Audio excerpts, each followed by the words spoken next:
You measure mass, you measure volume, and you calculate the density.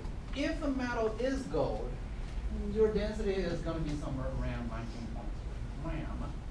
If the density come out anywhere, not anywhere near this number, it's certainly not gold.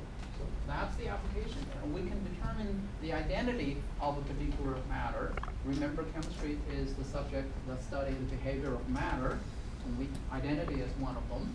Okay? And we can use density to identify whether a piece of metal is gold or not. And if you do the calculation there, 47.5 milliliter, that's volume of water in there. After you drop the metal in, 52.2 milliliter. The difference between these two numbers gives you the volume.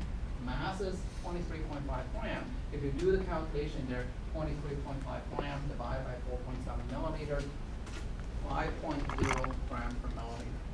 This is not gold, not even near what it's supposed to be. So that's another application. Okay. So everything that we do in the laboratory actually has an application there. There's always a good reason to know chemistry. Chemistry is fun. Chemistry is a very interesting topic there. Okay. Another example, we're doing a lot of practice here. Okay.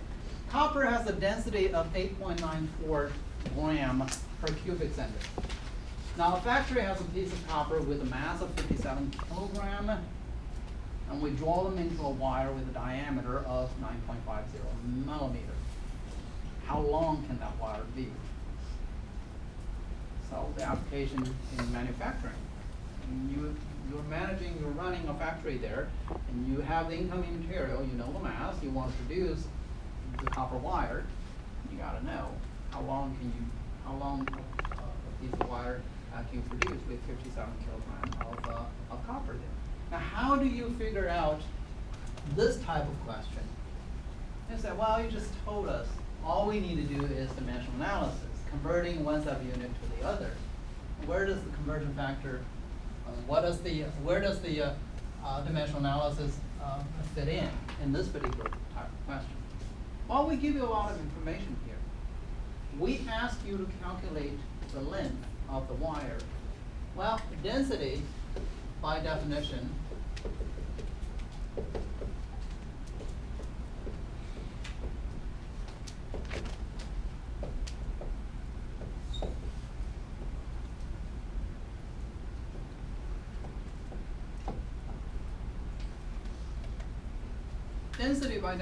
is mass over volume. The mass is given in this question. Mass is 57 kilograms. Density is also given, 8.94 gram per cubic centimeter. The length, where does the length come in? Well, considering the copper wire, when you draw it into copper wire, it's a round cylinder. The volume of the round cylinder equals to pi times r, r is the radius, times h, h is the height. Well, in this case, h is the length. So pi, that's constant, 3.1415. R is the radius. Radius is 1/2 of the diameter. Diameter is given. So when you look at this particular question there, a lot of information given there. It's not directly related to the answer that the question is seeking there. Well, but you can manipulate these numbers there, and you can try to dissect these information there and come up with one of the n now. One of the things is going to be the n now. That's always the case for the calculation involved in this course there. We're just trying to figure out the n now. So in this case, density is given 8.94 gram per cubic centimeter. And that equals to 57 kilogram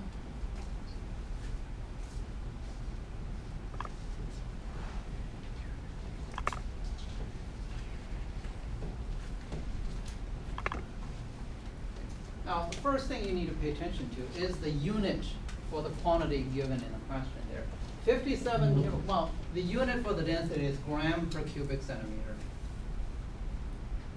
57 kilo, we can't plug in 57 kilogram. We have to convert it into gram then.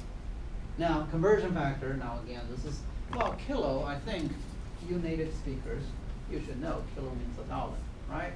For me, I have to actually struggle through different languages there. So my life is much harder than yours. 1 kilogram equals to 1,000 grams there. Okay. kilogram cancels out, we'll give you the gram. Now, another thing about the unit is that diameter is given in millimeter. The volume is given in cubic centimeter. Now, R squared times H. This has to be in centimeter. Centimeter raised to the second power would be centimeter squared. Centimeter squared times another centimeter will be cubic centimeter. Okay, so we got to convert everything into centimeter. So 9.5 millimeter, before we can plug that number in here, we have to convert 9.50 millimeter times, oops.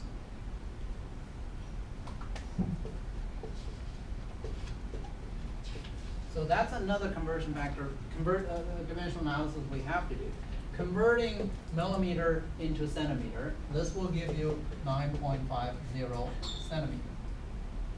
Okay, so we're going to plug in 9.50 centimeter raised to the second power, right?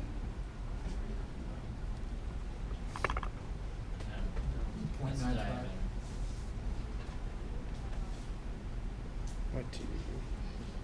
Because radius is 1/2 of diameter. 9.50 is diameter. You have to divide that number by 2 before you raise to the second power. Pi is a constant, h is your n now. Now you need to figure out the h here. And that's the simple algebra there. So you have 8.94 gram per cubic centimeter, 57 kilogram converted into grams there. The only n known is your h. Figuring out the h. H is going to be in centimeter. The question is not asking you the length in centimeter. The question is asking you the length in meters. So when you get the answer from this calculation, you will have to convert the centimeter into meter. And if you plug in the number correctly, this is the answer you're supposed to get.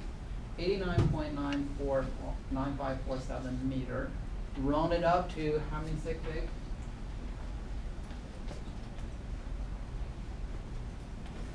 This is a measured quantity, 3 sig fig. This is a measured quantity, 2 sig fig. This is a measured quantity, 3 sig fig. So how many sig fig? 2 sig fig. Because we're doing multiplication division altogether, go with the least number of sig fig, 90 meters.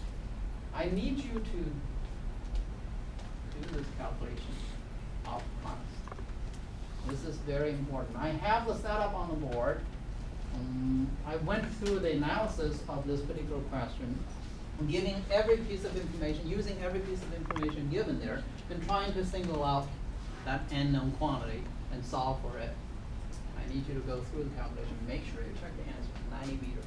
That's what the answer is supposed to be. If you end up with anything other than 90 meters, something is not right with your algebra.